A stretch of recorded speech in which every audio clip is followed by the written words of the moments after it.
So I'm walking down the street and I see a bike for sale in front of my neighbor Ben's house.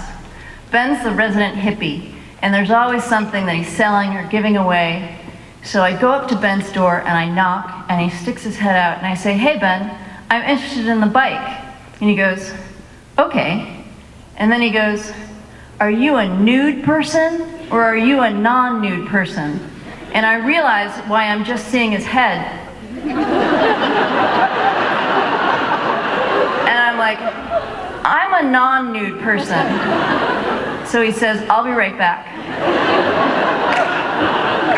So he comes back and he's got an overalls and a shirt, and I buy the bike, and as I'm riding it home, I'm thinking, what would that interaction have looked like if I had answered that question differently? But I'm sticking with the classification, I'm a non-nude person.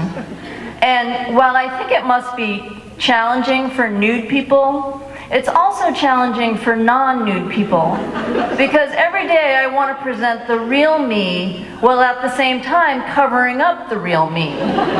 What's my second skin?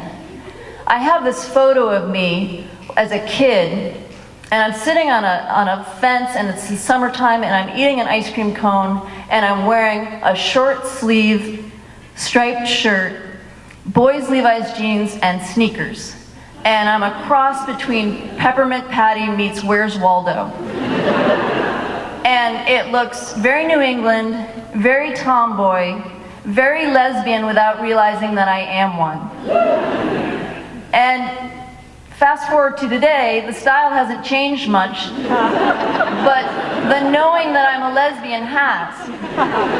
And I've never had any kind of problem, or being a girl has always been fine, but looking girly, that feels fraudulent.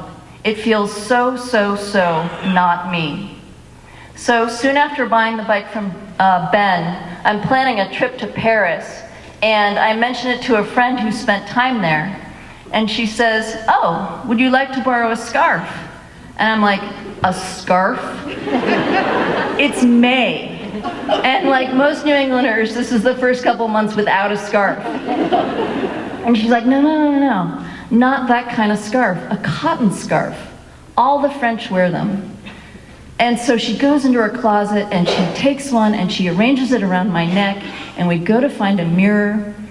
And the second I look in the mirror, I have to take it off right away. It's as if she said, "Here, put on some Lee press-on nails. Try some mascara."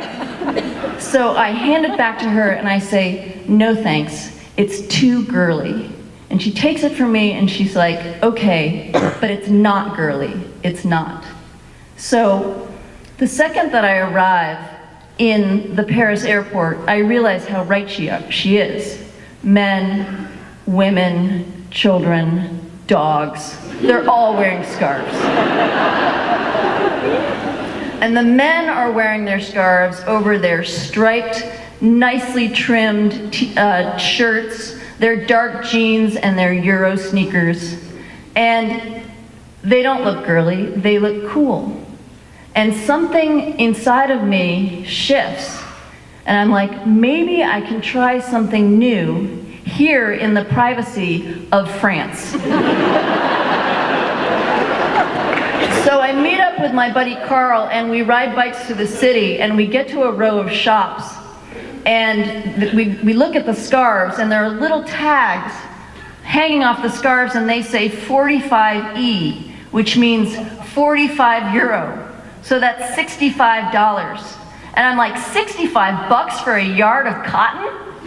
I may not want to look like a New Englander, but it doesn't mean that I can stop acting like one. So I'm like, "Carl, forget it." So we go to our bikes, and then across the boulevard, I see this yellow fabric, and I'm like, "Carl, look!" So we ride our bikes, we walk our bikes over, and there in the shop window, we see these scarves, and they are not translucent and billowy like the ones that we've been looking at. They're a thicker cotton and deep Mediterranean colors like sunflower yellow and orange, and only 15 euro. And I'm like, this is France. So I walk in, I say, bonjour, madame, to the shopkeeper, and I go over to the scarf, and I take it and I put it around my neck, and I'm looking for the mirror.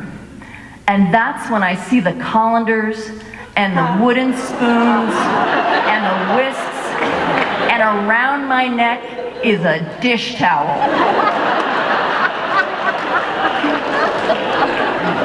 I take it off, and as I'm leaving the store, I turn to the shopkeeper and I say, "Merci beaucoup, madame. Bonjour." And we walk out, and we're standing there, and I go, "Whoops," to Carl, and he's like, "Yeah. And just so you know, merci beaucoup, bonjour means thank you very much, hello. Bonjour just means hello. It's not like shalom or aloha." So there was no more shopping on that trip, but when I got home, my friend from home gave me a scarf as a present, and I wear it. It's got stripes. And I realized the advantage of being a non-nude person is that your second skin isn't stuck to you. You can always shed it and try something new. So, merci beaucoup, everyone. Bonjour.